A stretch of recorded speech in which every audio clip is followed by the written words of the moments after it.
Labdien! Centīšos īsi. Paldies, Ilze! Bez lietu sargu pasniegšanas man šodien uzdevums ir arī pastāstīt par integrētu e-pakalpojumu ieviešanu. Un sākšu ar to, ka saskaņā ar Eiropas Savienības novērtējumiem Latvija ir viena no priekšgājējām interneta piekļuves tehniskā nodrošinājuma attīstībā. Mēs lepojamies ar to, ka Latvijā ir 6. pasaulē ātrākais internets. Mēs lepojamies ar publiski pieejamiem Wi-Fi punktiem. Ingmārs no Latvijas mobilā telefona jau teica, ka mēs būsim Eiropas galvaspilsēta Wi-Fi nodrošinājumā. Pēc centrālās statistikas pārvaldes datiem 71,8% iedzīvotāji lieto datoru un internetu regulāri. 46,8% iedzīvotāji izmanto internetu, lai sazinātos ar valsts un sabiedriskajām iestādēm. Jā, šis skaitlis nav ļoti augsts, taču šis skaitlis ar katru gadu paaugstinās, palielinās, un šeit ir liels pašvaldības ieguldījums. Paldies pašvaldībām, kuras pilda savu lomu pašvaldību digitālās sabiedrības veidotāji. Paldies, ka iesaistaties varam organizētajos pasākumos, e-prasmju nedēļa, dienas bez rindām, valsts ir internetā. Paldies, ka atsaucaties mūsu sūtītajai informācijai saistībā ar portālu e-pakalpojumu un publicējat to savās mājaslapās. Taču darāmais darbs vēl ir daudz. Pēc mūsu novērojumiem ar katru gadu palielinās pašvaldību pakalpojumu pieejamība elektroniskā veidā. Un šodien vēlos uzdot jautājumu pašvaldībām, vai e-pakalpojumi ir ērti ne tikai klientam, vai tie ir ērti arī pašai pašvaldībai. ZZDats portāls e-pakalpojumi.lv ir domāts pašvaldību elektronisko pakalpojumu sniegšanai. Un šajā gadā portālā ir reģistrēto lietotāju skaits sasniedz jau 184 000. Bez šī portāla pašvaldību elektroniskie pakalpojumi ir pieejami citos portālos, un man kā iedzīvotājiem primārais resurs, kuras iešu meklēt pašvaldības pakalpojumu, protams, ir pašvaldības mājaslapa. Ja es dodos uz pašvaldības mājaslapu, sadaļā pakalpojumi vai e-pakalpojumi, es sastopos ar ļoti daudziem pirmā un otrā līmeņa pakalpojumiem. Pirmā līmeņa elektroniskais pakalpojums ir tīri informatīvs, informācija par pašu pakalpojumu, kas ir šis pakalpojums, kur ir iespējams, kādi dokumenti ir nepieciešami, lai iegūtu šo pakalpojumu, par laika norādes, no cikiem līdz cikiem, kas ir kontaktpersona pašvaldībām, lai iegūtu šo pakalpojumu. Otrā līmeņa elektroniskais pakalpojums ir veidlapu lejupielāde, respektīvi informācija par pašu pakalpojumu un iespēja lejupielādēt veidlapu, aizpildīt to un atgriezt atpakaļ pašvaldībai.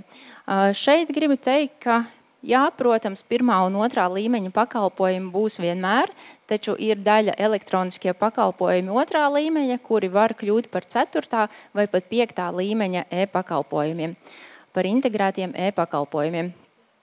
Šeit gribu aicināt pašvaldības, ja jūs apsverat domu par jaunu portālu izstrādi vai par jauniem elektroniskajiem pakalpojumiem, droši vērsieties pie ZZDats, atnāciet ciemos, uzzvaniet tīri konsultācijā. Varbūt kāda cita pašvaldība jau to pašu dara vai mēģina izstrādāt. Varbūt mēs varam šo pakalpojumu pavērst efektīvi tā, lai tas ir ērts gan iedzīvotājiem, gan pašai pašvaldībai. 4. un 5. līmeņa e-pakalpojumi būtiski uzlabo iestādes pakalpojumu sniegšanas ātrumu un kvalitāti. Kas tad ir šie 4. un 5. līmeņa e-pakalpojumi?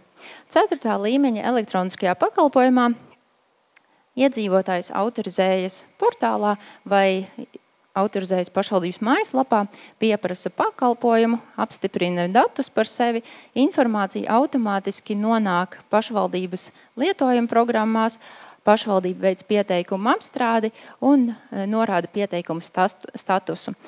Visa šī informācija uzreiz ir iedzīvotājiem pieejama arī mājaslapā, viņš zina pakalpojumu pieteikumu apstrādes statusu vai arī saņem pašu pakalpojumu. 5. līmeņa pakalpojums šeit varbūt tāds arī tā kā Ēriks Zēģels teica par sapņiem piemērs neliels, bērnu piedzimšanas pabalsts. Medicīnas iestāde uzreiz sniedz faktu reģistriem un pašvaldībai par bērna piedzimšanas faktu. Pašvaldībā automātiski saņem šos datus lietojuma programmā, veic pieteikumu apstrādi, un pats iedzīvotājs uzreiz saņem pakalpojumu, nemazām neinicējot tā pieprasīšanu.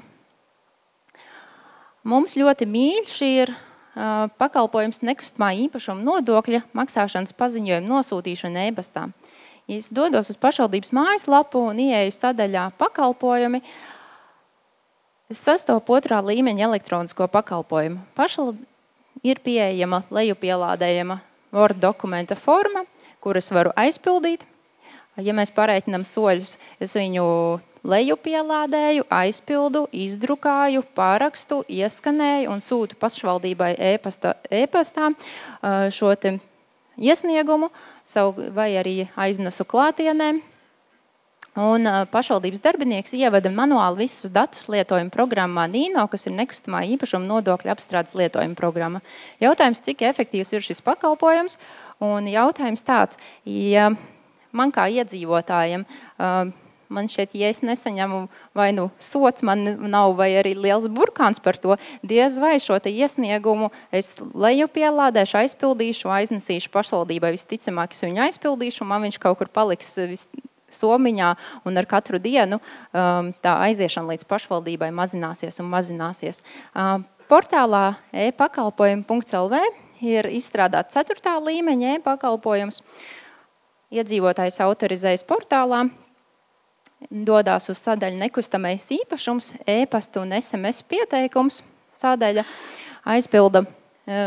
Līdz ar autorizāciju mums ir pieejami visi dati iedzīvotāji, un iedzīvotājiem atliek tikai norādīt savu e-pasta adresi, uz kuru viņš vēlās saņemt nekustamā īpašuma nodokļa maksāšanas paziņojumu, vai arī SMS, kur vēlās saņemt atgādinājumu par nekustamā īpašuma nodokļa maksāšanas paziņojumu termiņa tuvošanos.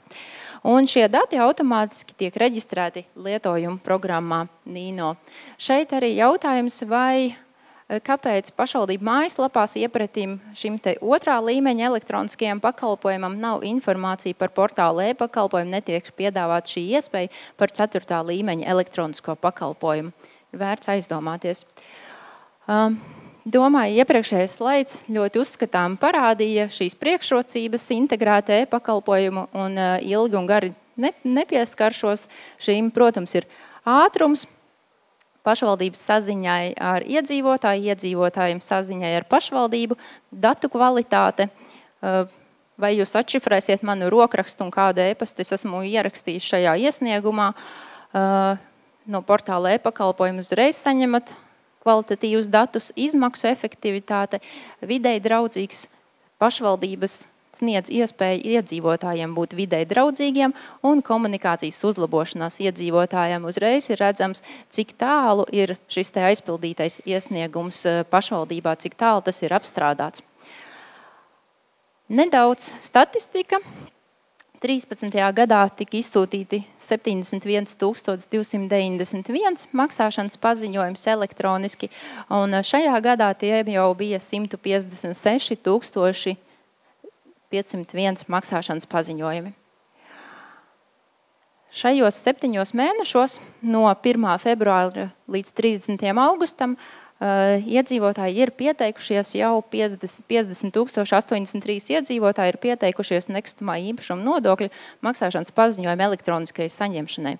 Ja šo izdalām skaitli uz visām 119 pašvaldībām un šiem 7 mēnešiem, vidēji tie būtu 60 pieteikumi katrai pašvaldībai. Kā es skaidroju šo lielo skaitli, jo mēs ieviesām jaunu pakalpojumu SMS atgādinājums par tuvojošos nekustamā īpašuma nodokļu maksāšanas termiņa tuvošanos, un līdz ar šo te pieteikumu piesakās iedzīvotāji arī saņemt maksāšanas paziņojumus elektroniski. Līderi maksāšanas paziņojumu izsūtīšanā elektroniskā novados mums ir Salacgrīvas novads, tam sakot Ērvets, Beverīnas un Ciblas novads. Ciblas novadu vēlos atzīmēt ar to, ka viņi ir līderi, kas ir pieaudzējuši šo te skaitu.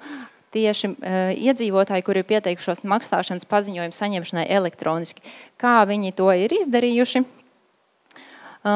Zvanīju attīstības nodaļas vadītājai, vaicāju, kā viņi ir sasnieguši šo mērķi, un pašvaldības komentārs bija, ka jebkuru iedzīvotāju, kurš ir atnācis klātienē maksāt par nekustamā īpašuma nodokli, viņi ir uzrunājuši un aicinājuši pieteikties e-pastā saņemt maksāšanas paziņojumu, un otrs bija tas, ka jā, viņi vienreiz ir iztērējuši līdzekļus drukātajam materiālam, līdz ar maksāšanas paziņojumu viņi nosūtīja informāciju par šo iespēju pieteikties elektroniski, un viņiem ir audzis šis skaitlis. Līderi pilsētām ir Jelgava, tai sako Valmiera, Jūrmala un Rīga. Rīgai uzslava par lielo pieaugumu. Šajā gadā Rīga ir pieaudzējuši 4,92%, izsūta elektroniski maksāšanas paziņojumus. Tai sako Jūrmala un tad ir Valmiera. Taču tas kopējais skaits pilsētām ir šāds. Te es gribētu teikt to, ka ja pilsētās koncentrējas maksātspējīgākie iedzīvotāji ar augstāko izglītību, ar augstāku izglītības līmeni, man šeit pilsētām ir vēl ko darīt un darīt un darīt, lai informētu savus iedzīvotājus. Kā izskatās kopā? Viss statistika izskatījās ļoti skaista, bet ja uz šo skatu paskatās, tad diezgan varbūt pat bēdīgi. Oranžajā krāsā iekrāsotais ir maksāšanas paziņojumi, kuri tiek izsūtīti elektroniski, un šis zaļais pīrāgs ir tas, kas tiek izsūtīts pa pastu. Darāmā ir vēl ļoti daudz, un tie ir jūsu un katra mūsu paša resursi. Pie šīta pīrāga es gribētu teikt, tikai efektīvi e-pakalpojumi pašvaldībai un iedzīvotājiem sniegs labumu. Cik daudz iedzīvotāji aizpildīs šo te iesniegumu, kas ir otrā līmeņa pakalpojums? Es domāju, ka salīdzinoši maz. Viņam ir jābūt, elektroniskajam pakalpojumam ir jābūt ērtam un efektīvam, ērtam gan pašvaldībai, gan pašam iedzīvotājiem. Pašvaldībām jāturpina ieguldīt enerģija sabiedrības informēšanā, jo pašvaldība ir digitālās sabiedrības attīstītāja.